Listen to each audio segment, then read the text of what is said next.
Welcome back to the Music in Our Homeschool podcast. Today we have another composer spotlight, and we're talking about Antonín Dvořák.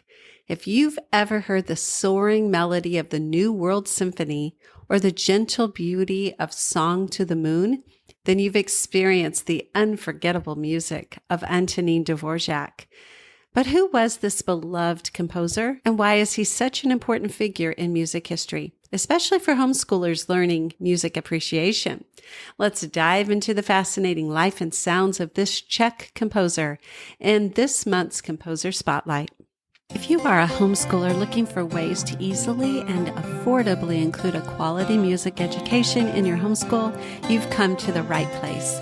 This is the Music in Our Homeschool podcast. I'm Gena Mayo, homeschooling mom of 8 and music teacher for over 30 years. Antonín Dvořák was born in 1841 in a small village in Bohemia, a region that is now part of the Czech Republic.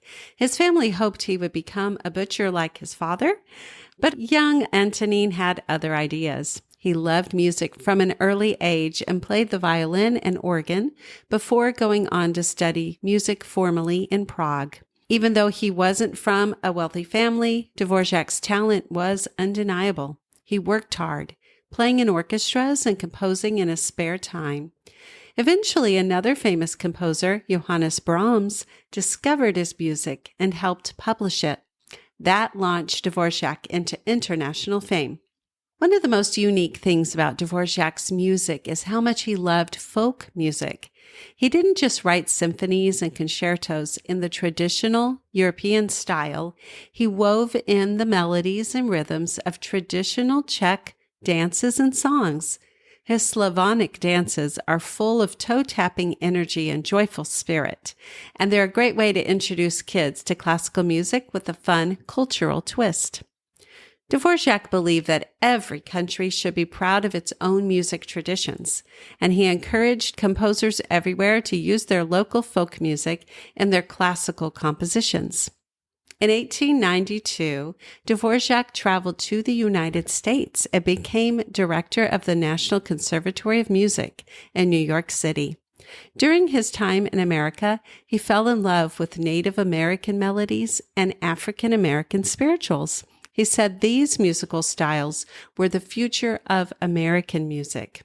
While in the U.S., he composed one of his most famous pieces, Symphony No. 9, known as From the New World, or also called the New World Symphony.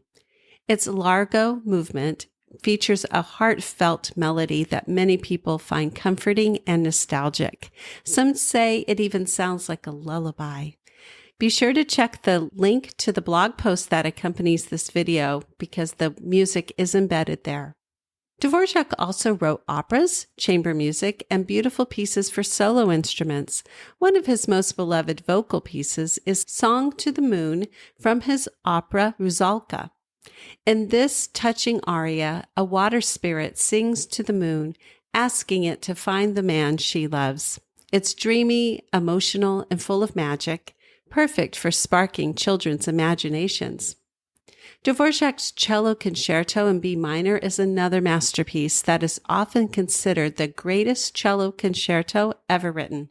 It features both fiery drama and tender moments, showcasing the full range of the cello's expressive power.